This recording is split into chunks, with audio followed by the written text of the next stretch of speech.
மக்களே, இந்த வீடியோ நம்ம என்ன பேச போகிறோன்னா, ஒரு பக்கம் பிரதமர் நரேந்திர மோடி வேற லெவல் இஸ்ரோ அப்படின்னு சொல்லி பாராட்டுறாங்க.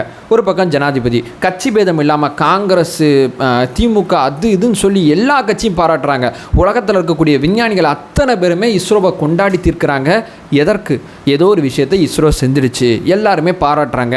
ஏதோ செயற்கைக்கோளை ஏதோ சேர்த்துக்கிட்டாங்க, பண்ணிக்கிட்டாங்கன்னு ஏதோ சொல்கிறாங்க அப்படிங்கிற மாதிரி ஒரு டோனில் இருந்தீங்கன்னா என்ன பண்ணியிருக்காங்க?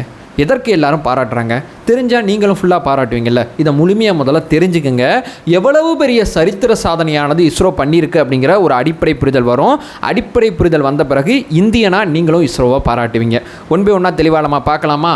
உற்சாக வணக்கங்கள். வாங்க பதிவுக்குள்ளே போகலாம். இப்போ முதல் விஷயம் மக்களே, முதல்ல இந்த கதையை நம்ம எங்கேருந்து ஆரம்பிக்கணும்னா, BSLV 60 அப்படிங்கிற ஒரு ராக்கெட் மக்களே. இது வந்து டிசம்பர் 30, 2024 பார்த்தீங்கன்னா ஸ்ரீஹரிகோட்டாவில் 24 செயற்கைக்கோளை உள்ளே வச்சு இந்த ராக்கெட்டை இஸ்ரோ ஏவுது. இந்த ராக்கெட் மேலே போயிடுச்சா? இந்த 24 செயற்கைக்கோள் நமக்கு மேட்ரு இல்லை. அதில் மிக முக்கியமான 2 செயற்கைக்கோள் பேர் சொல்கிறேன். உன்னோட பேர் என்னன்னு சொல்லி கேட்டிங்கன்னா LDX-1ன்னு சொல்கிறாங்க, இன்னொன்று LDX-2ன்னு சொல்கிறாங்க. இந்த LDX-1 அப்படிங்கிறது சேசர் அப்படிங்கிறது அதோட பேர். LDX-2 அப்படிங்கிறது ராக்கெட் அப்படிங்கிறது அதோட பேர். இந்த LDX-1, LDX-2 என்ன பண்ணுறாங்கன்னா, பூமியிலேருந்து 475 கிலோமீட்டர் சுற்றளவில் இந்த 2 செயற்கைக்கோளை முதல்ல நிப்பாட்டுறாங்க. இங்கேருந்து பறக்கிற ராக்கெட்லேருந்து பிரிஞ்சு 475 கிலோமீட்டர் சுற்றளவில் LDX-1 இந்த பக்கம் நிற்குது, LDX-2 இந்த பக்கம் நிற்குது. ரெண்டையும் நிப்பாட்டிடுறாங்க. 2 சின்னதாலாம் இருக்கும்லாம் நினச்சிக்காதீங்க. 220 கிலோ ஒவ்வொன்றும். ஸோ இது 220 கிலோ சுற்றுவட்ட பாதையில் நிப்பாட்டுறாங்க, இதையும் நிப்பாட்டுறாங்க. இப்போ இஸ்ரோ என்ன பண்ணுறாங்கன்னா, ரெண்டையும் ஜாயின் பண்ணலாம் அப்படிங்கிற ஒரு ஐடியாவுக்கு போகிறாங்க. இங்கேருந்து செப்பரேட்டாக அனுப்பிச்சிட்டு மேலே வச்சு ஜாயின் பண்ணுற ஒரு வேலையை பார்த்துருக்காங்க.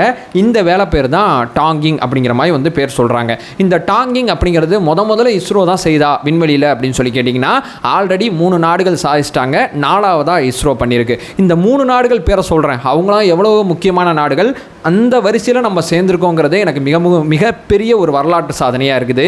ஒன்று அமெரிக்கா, இன்னொன்று சைனா, இன்னொன்று பார்த்தீங்கன்னா ரஷ்யா. அதாவது பார்த்தீங்கன்னா நம்ம வந்து பெருசாக ஏதாவது ஒன்று ராக்கெட்டை நம்மளால் லான்ச் பண்ணதுக்கு சின்ன பார்ட்டாக அதை நம்ம லான்ச் பண்ணிவிட்டு மேலே வச்சு சேர்க்குற ஒரு எதிர்கால திட்டமிடுதலுக்காண்டி இஸ்ரோ இதை பண்ணியிருக்காங்க.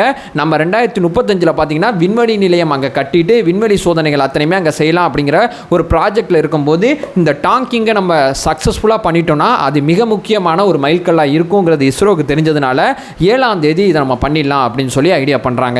7ஆம் தேதி பார்த்தீங்கன்னா புறச்சூழல் சரியாக அமையல விண்வெளியில், அதனால் அதை தள்ளி வைக்கிறாங்க. 9ஆம் தேதி பண்ணிடலாம் அப்படின்னு சொல்லி ஐடியா பண்ணுறாங்க. 9ஆம் தேதியும் தள்ளி வச்சுட்டாங்க. 2 தடவை இஸ்ரோவால் செய்ய முடியல. ஐயோ, உலக நாடுகள் அத்தனையுமே உத்து நோக்குதே, நம்மளால் அதை சக்ஸஸ்ஃபுல்லாக பண்ணிட முடியுமா அப்படின்னு யோசிக்கும்போது அடுத்த நாள் கொஞ்சமாக பக்கத்தில் கொண்டு வராங்க. 2க்கும் நடுவில் 300 மீட்ரு அப்படிங்கிற கேப்பில் கொண்டு வராங்க.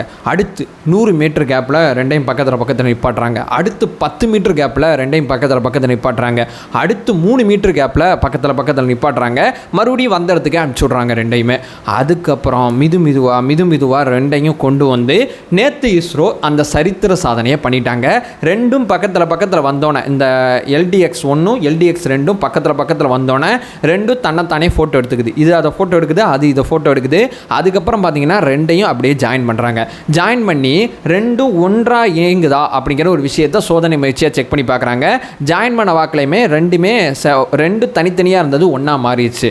இப்போ அடுத்ததாக இஸ்ரோ அங்கே என்ன செய்கிறாங்கன்னா, சரி 2யும் ஒன்று சேர்த்துட்டோம், இப்போ 2யும் பிரிக்க முடியுமா அப்படிங்கிற ஒரு சோதனை முயற்சியில் இஸ்ரோ ஈடுபட்டிருக்காங்க. அடுத்து பார்த்தீங்கன்னா 2க்கு நடுவில் மின்சாரம் செயல்படுத்தப்பட்டா, மின்சாரம் உற்பத்தியான 2ஓட செயல்பாடு எப்படி இருக்குது அப்படிங்கிறத பார்க்குறாங்க. அதாவது இங்கேருந்து செப்பரேட்டாக தனித்தனியாக 2 ராக்கெட்டை செயற்கைக்கோளை உள்ளே வச்சு அந்த 2 செயற்கைக்கோளை இங்கே இணைக்காமல் மேலே வச்சு கீழேருந்து உட்காந்து மேலே விண்வெளியில் வச்சு அதை இணைத்து அதை பிரித்து ஒரு வேலையை பார்க்குறாங்க. இப்போ பார்த்தீங்கன்னா மிகப்பெரிய விண்வெளி நிலையம் அங்கே அமைக்கணும்னா அவ்வளோ பெரிய விண்வெளி நிலையத்தை இங்கே கிரியேட் பண்ணி அங்கே கொண்டு போய் சேர்க்க முடியாது. சின்னமாக தான் நம்ம ஒவ்வொன்றா அனுப்பிச்சு தான் அதை சேர்க்க முடியும். ஸோ இந்த டாங்கிங் அப்படிங்கிற தொழில்நுட்பத்தை இந்தியா தன்வசப்படுத்தியிருக்கு.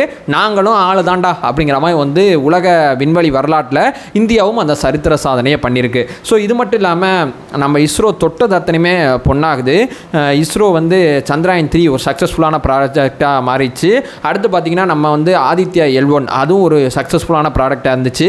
அது மட்டும் இல்லாமல் நம்ம செவ்வாய் கிரகத்துக்கும் ஒரு சக்ஸஸ்ஃபுல்லான ஒரு ராக்கெட் அனுப்பிச்சு அதோட விஷயங்கள் அத்தனையுமே நம்ம ரிசர்ச் பண்ணோம். அடுத்த கட்டமாக பார்த்திங்கன்னா நம்ம விண்வெளிக்கு சந்திராயன் 4ல் பார்த்திங்கன்னா மனிதர்களை அனுப்பக்கூடிய ஒரு வேலையில் ஈடுபட்டுக்கிட்டு இருக்கோம். ஒரு பக்கம் பார்த்திங்கன்னா 2035 2025க்குள்ளே இந்தியாவுக்கு விண்வெளியில் ஒரு இடம் அப்படிங்கிற ஒரு விஷயத்தை கிரியேட் பண்ணுறதுக்கான முயற்சியில் ஈடுபட்டிருக்கோம். அந்த வகையில் பார்த்தீங்கன்னா டாங்கிங் அப்படிங்கிற விஷயத்தை நம்ம சக்ஸஸ்ஃபுல்லாக சாதித்தது பெரிய லெவலில் ஒரு வரலாற்று சாதனையாக இருக்குது. அந்த வரலாற்று சாதனையை இஸ்ரோ நடத்தி காட்டியிருக்காங்க. திகில் நிமிடங்களை கடந்து பக்குன்னு இருந்துச்சு. இதை பக்கத்துலேருந்து கவனிக்கும் போது, இந்த விஷயத்தை அவங்க சாதிக்கும் போது, பக்கத்தில் அந்த விஷயங்கள் அத்தனையுமே நடக்கும்போது அதை கவனிக்கும் போது பக்குன்னு இருந்துச்சு. எல்லாத்தையும் தாண்டி வழக்கம் போல் இஸ்ரோ இங்கே சாதிச்சிருக்காங்க. நம்ம சேனல் சார்பாக இஸ்ரோவுக்கு மனமார்ந்த வாழ்த்துக்களை தெரிவிச்சுட்டு, இந்த விஷயம் உங்களுக்கு புரிஞ்சுன்னா, இது உங்களுக்கு கன்வே ஆயிடுச்சுன்னு உங்களுக்கு தோணுச்சுன்னா, நீங்களும் இஸ்ரோவுக்கு ஒரு இந்தியராக மனமார்ந்த வாழ்த்துக்களை தெரிவிங்க அப்படிங்கிற ஒரு சின்ன ரிக்வஸ்ட்டோட இந்த வீடியோ என் பண்ணிக்கிறேன்.